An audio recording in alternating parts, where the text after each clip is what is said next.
Olá pessoal, bom dia, boa tarde ou boa noite, dependendo da hora que vocês estejam vendo esse vídeo. Aqui quem está falando é o professor Tiago Romão e damos início na gravação de mais um vídeo, referente ao módulo, de recursos humanos. Consequentemente agora o módulo 2 de recursos humanos, aula 1, tá? Nós já visualizamos aí, as aulas do módulo 1, o conteúdo, o resumo das aulas do módulo 1, tá? Se você ainda não conseguiu visualizar, acessa lá no canal a playlist respectivo à Escola Técnica Mônaco, que você teoricamente vai ter esse acesso para poder visualizar. Se você que está chegando aqui hoje, tá? Seja bem-vindo, se inscreve aí no meu canal, ativa o sininho, fique atento aí às informações, aos conteúdos que a gente fornece, que pode te ajudar, principalmente os alunos, aqueles que buscam algum conhecimento direcionado para o técnico em administração, ok? Então, vamos dar seguimento ao nosso conteúdo. E aí, obviamente, faz parte do processo eu contextualizar e mostrar para vocês o que foi visto, lá no módulo anterior, Nós vimos aí no módulo anterior algumas informações, tá? Referente a alguns conteúdos, melhor dizendo, referente a essas partes que era o RH como processo, ou seja, eu finalizei ali falando sobre o RH, visto como um processo dentro de uma organização. Falei sobre subsistemas de recursos humanos, a composição desse subsistema, tá? E, consequentemente, como, de uma certa forma, isso altera, e dinamiza todo o processo que ocorre dentro do RH. Também dimensionei sobre o modelo de diagnóstico de gestão de pessoas, que está muito correlacionado a entender os processos de gestão de pessoas, a sua composição, essa divisão, que principalmente o subsistema que a gente vive de provisão de RH, que se retrata muito a condição, do processo de recrutamento, tá? E seleção, que são esses dois aspectos, tá? Falei também sobre o processo de análise de mercado, de trabalho, o mercado de RH, a diferença, aquelas características referentes ao quando se tem uma oferta, dentro do contexto de mercado de trabalho, o que isso impacta quando se tem procura, que é o inverso que confronta junto com a oferta, e vice-versa também no contexto do mercado de RH, tá? Falei sobre a rotatividade, ou como a gente chama de turnover, e a sua influência, principalmente dentro relacionada ao clima organizacional. Sobre a questão do controle de absenteísmo, faltas e atrasos dentro de uma organização, que também serve como indicadores, tá? Então, através desses dois índices, por exemplo, a gente pode obter alguns indicadores para tomada de decisão, principalmente dentro desse subsistema, que é o de recrutamento e seleção. E aí falei sobre o recrutamento, teoricamente as fases do recrutamento interno e externo, seus processos.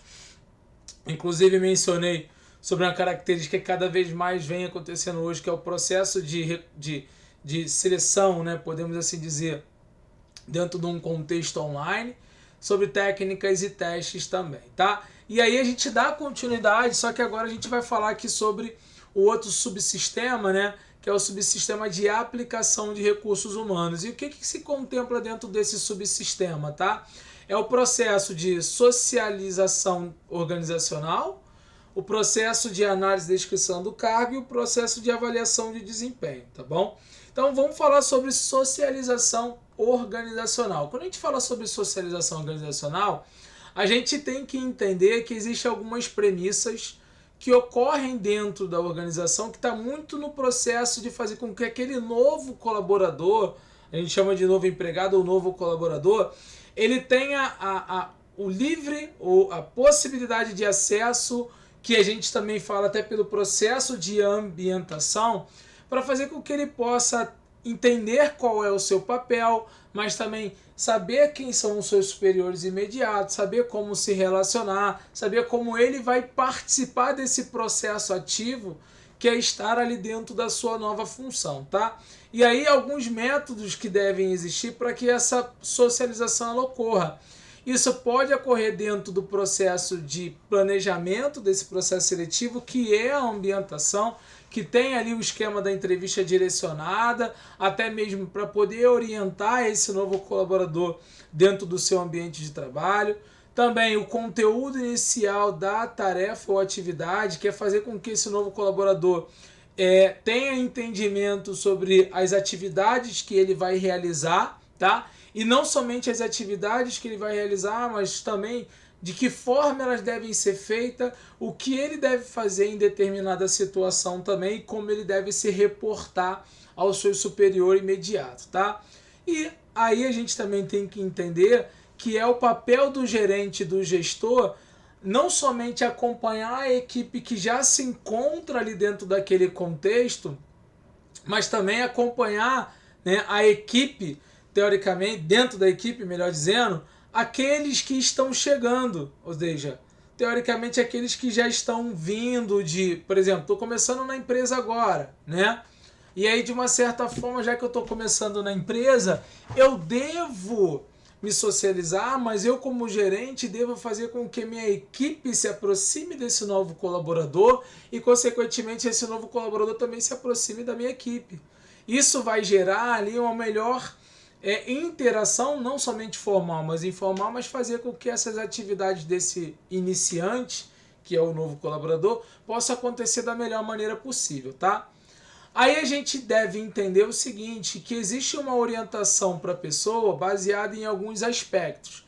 Aspectos esses que são formais e abertos, e aspectos esses que são informais e ocultos. Como assim?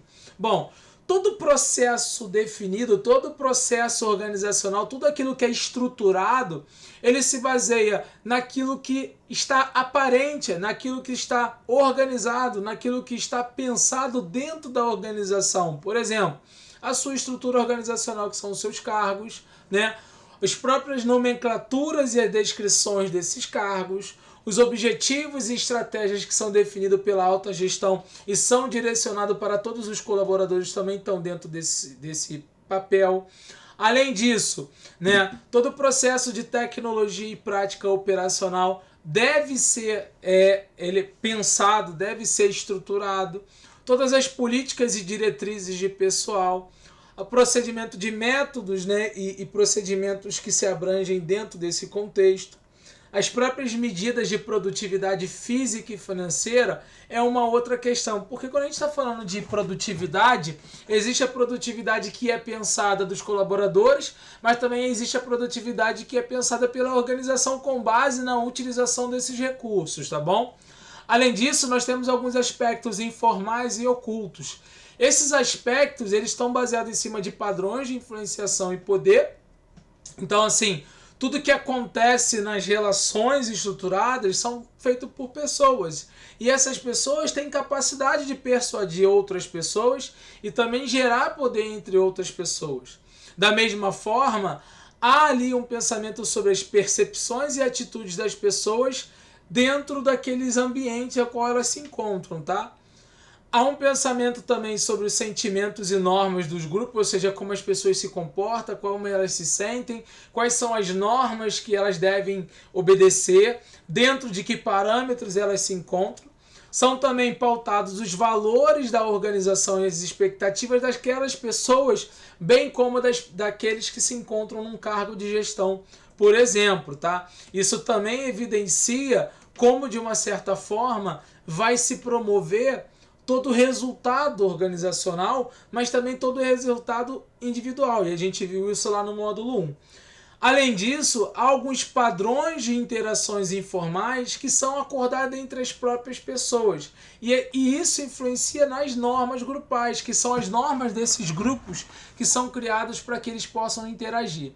Além disso, há algumas relações afetivas, né, de proximidade entre esses grupos. Então, o que eu quero dizer com os aspectos formais e abertos? É que esses componentes eles são visíveis e, teoricamente, são publicamente observáveis no seu dia a dia. São altamente orientados para aquilo que é operação e tarefa.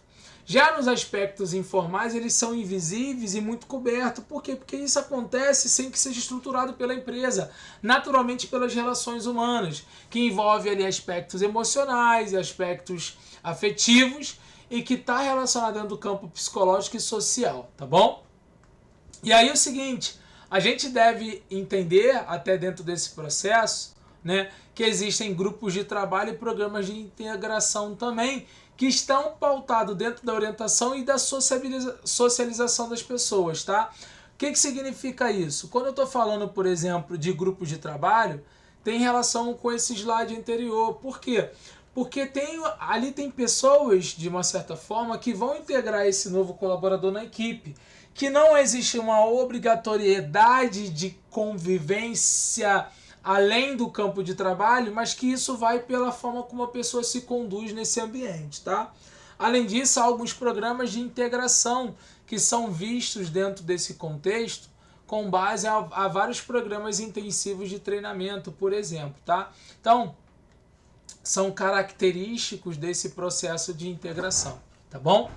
Aí a gente tem aí a outra parte, né, do processo de aplicação, que é a descrição e a análise de cargo, né? Então, assim, toda empresa ela vai ter lá uma estrutura organizacional que vão compor os cargos dessa empresa, consequentemente o organograma, e ela tem que definir, além disso, toda a estruturação desses cargos, mas no tocante às responsabilidades, ou seja, a tudo aquilo que de uma certa forma que vai ser executado, ou seja, toda pessoa vai executar uma tarefa dentro da empresa. E tem muitas das vezes que pessoas não sabem que tipo de tarefa ou qual é a sua função ou o seu papel dentro dessa organização. Então é necessário que de uma certa forma subentendam que todo processo todo cargo existe uma função, e dentro dessa função é o que? O contexto das atribuições. O que são atribuições? São todos os contextos relacionados ao processo de você descrever os pré-requisitos, quais são as atribuições que esse ocupante vai exercer nesse cargo, ok? Então, essa descrição ela vai representar, de uma certa forma, o elenco dessas tarefas que serão executadas por esse ocupante, tá? Normalmente elas são realizadas num formulário de descrição, e aí é onde é feita a análise dos cargos, ou seja, depois que eu descrevo, eu analiso de uma certa forma para entender, né, como aquilo que está acontecendo de fato está relacionado ao que foi descrito. Ou seja, a análise é validar o que foi feito na descrição. E aí você vê muitos gestores em grandes empresas que eles já descreveram esses cargos e eles analisam como os seus colaboradores, de uma certa forma, eles atuam, né, com as suas premissas, com as suas, podemos assim dizer, ações, tarefas, se estão em acordo com aquilo que foi descrito lá no cargo, ok? E aí um exemplo de análise é você ter aqui toda essa... Isso aqui é um exemplo, existem formulários diversos, mas é você declarar ali quais são os requisitos, né? Eu posso definir o nome do cargo, a divisão, talvez falar uma missão do cargo, né?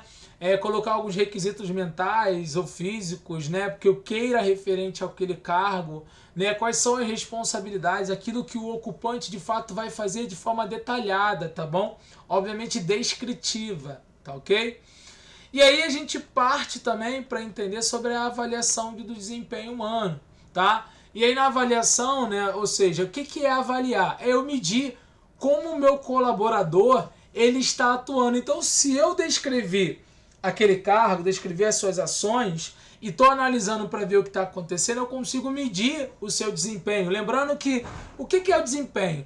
Você se empenha a fazer algo e, consequentemente, após aquela ação, é gerada uma avaliação para ver o quanto que você conseguiu atingir, né, de padrão, de meta, de indicadores relacionados ao cargo ao qual você desempenha, tá bom? Então, a avaliação de desempenho também é uma responsabilidade ao qual o chefe ou o gestor tem em relação aos seus colaboradores. E existem alguns métodos, por exemplo, eu posso utilizar o método gráfico, né, que de uma certa forma eu apresento linha e fatores de avaliação. Eu tenho que, por exemplo, uma avaliação de desempenho, eu coloco o nome do funcionário, eu determino os fatores que eu vou avaliar e eu digo se eu atende como ótimo, bom, regular, né, sofrível, fraco. E aí tem uma data aquilo onde vai acontecer. Obviamente que essa avaliação vai ser dado um feedback depois para o colaborador sobre como ele foi avaliado, tá? Tem um método de escolha forçada, é um método de avaliação, teoricamente, lá, que foi realizado durante a Segunda Guerra Mundial. E o que ele consiste? Você cria frases alternativas de acordo com o desempenho individual de cada um. E aí você comprou em 2, 4 ou mais frases como é que foi a avaliação desse colaborador ou desse empregado, tá? E aqui é um exemplo também que você pode avaliar dentro desse contexto aqui, onde eu tenho lá o que eu defini como frases, como atributos importantes, e aí eu defino se atendeu mais ou menos aquele sentido, tá? Aquilo que eu esperava das suas ações.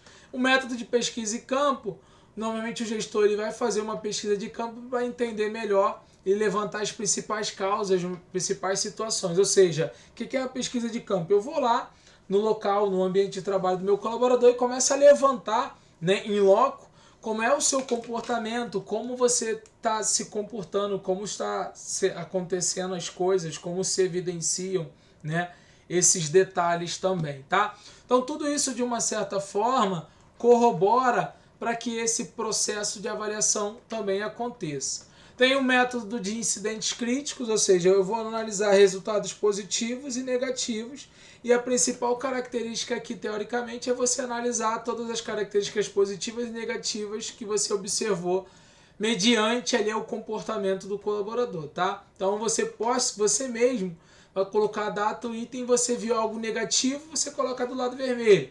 Se é algo positivo, você coloca do lado positivo. E aí você, teoricamente, está avaliando tudo o que aconteceu, né, como incidente, positivo ou negativo, e você está preenchendo uma ficha de avaliação daquele colaborador, que no final de um período que você estabelece, né, teoricamente vai ser ali o método de avaliação, tá? Então, galera, esse aí foi o conteúdo da aula 1 do módulo de Recursos Humanos 2. Se você ainda não assistiu às aulas do módulo 1, acesse aí o canal, né, e vai lá na playlist, né, que você vai encontrar da Escola Técnica Mônaco os respectivos vídeos, tá bom?